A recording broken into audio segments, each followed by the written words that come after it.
سلام و عرض ادب حضور شما همراهان گرامی این بخش خبری امروز چهارشنبه 21 فروردین 98 خورشیدی. حمایت مرکز احزاب کردستان ایران از قرار گرفتن سپاه در فهرست سازمان‌های تروریستی.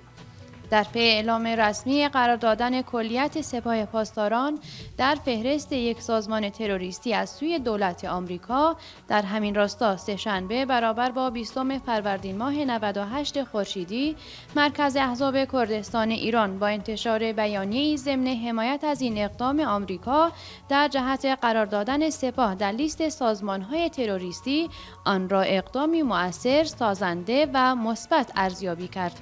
در بخشی از بیانیه مرکز احزاب کردستان ایران به نتیجه سیاست‌های ضد بشری رژیم جمهوری اسلامی در ایران، منطقه و جهان اشاره و عنوان کرد که ملت کرد در کردستان ایران یکی از قربانیان اصلی تروریسم جمهوری اسلامی میباشد. قابل ذکر است که دوشنبه مورخه 19 فروردین ماه سال جاری، دونالد ترامپ رئیس جمهوری آمریکا به طور رسمی سپاه پاسداران را در لیست سازمان‌های تروریستی قرار داد و این نخستین بار است که واشنگتن ماهیت و کلیت یک نیروی نظامی را به عنوان یک گروه تروریستی به رسمیت شناخته است.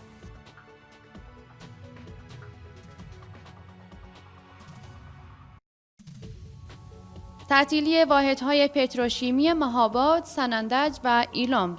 بنا به گزارشی که مرکز خبری آسون نیوز رسیده، از مورخه 11 فروردین ماه سال جاری، واحدهای پتروشیمی ایلام، مهاباد و سنندج به سبب بارندگی‌های اخیر و عدم تمهیدات مسئولین در جهت ممانعت از آب گرفتگی این واحدها تعطیل شدند.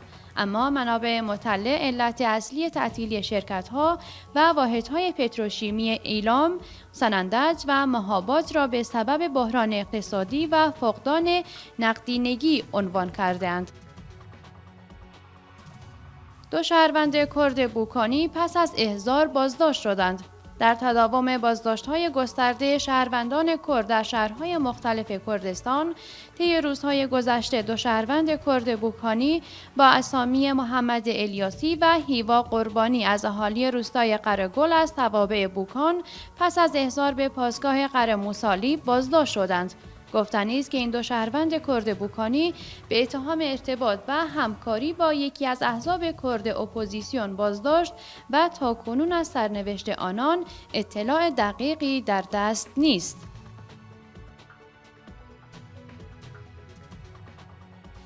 مرگ جوان کرد کرمانشاهی در جریان کمک رسانی به شهروندان مناطق سیل‌زده لرستان.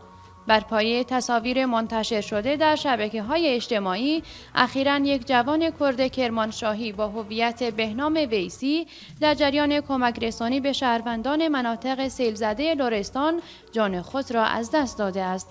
لازم به یادآوری است که بهنام ویسی از شهروندان مناطق زلزله زده کرمانشاه بوده و در حرکت انسان دوستانه با خرید اقلام مورد نیاز به یاری شهروندان گرفتار در سیل لرستان شتافته و جان خود را از دست داده است. ضمناً تاکنون از چگونگی این رخداد گزارشی منتشر نشده است.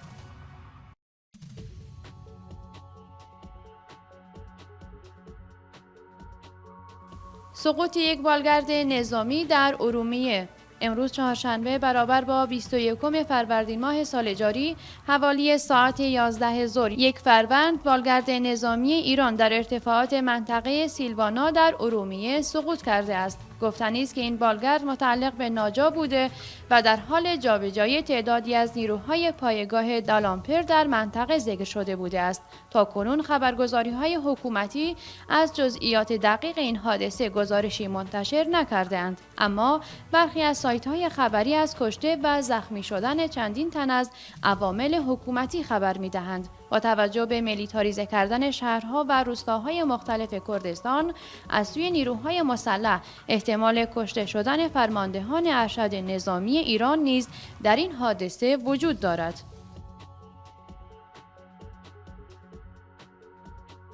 اخبار متناقض کارگزاران حکومتی از میزان خسارت‌های ناشی از سیل اخیر در ایران. با گذشت بالغ بر 20 روز از جاری شدن سیل در ایران، تاکنون آمار دقیقی از میزان خسارت‌های وارده در مناطق مختلف سیل زده از سوی ارگان‌های مربوطه و مسئولین رژیم جمهوری اسلامی اعلام نشده است. هر یک از نهادهای مرتبط و یا کارگزاران حکومتی جهت سرپوش گذاشتن به ناکارآمدی و بیکفایتی خود در جهت یاری رساندن به مناطق سیل زده آمارهای غیر واقعی را ارائه می‌دهند. در همین راستا خبرگزاری‌های حکومتی گزارش‌های پراکنده‌ای پیرامون میزان خسارت‌های وارده از سیلاب‌های اخیر در 24 استان، 231 شهرستان، 269 شهر و 5000 روستا منتشر کرده‌اند، اما تاکنون آمار دقیقی از میزان تلفات انسانی و همچنین زیرساخت‌های اقتصادی، کشاورزی، منازل مسکونی شهری و روستایی و غیره وجود ندارد. به پایان این بخش خبری رسیدیم. تا دیداری دوباره، بدرود.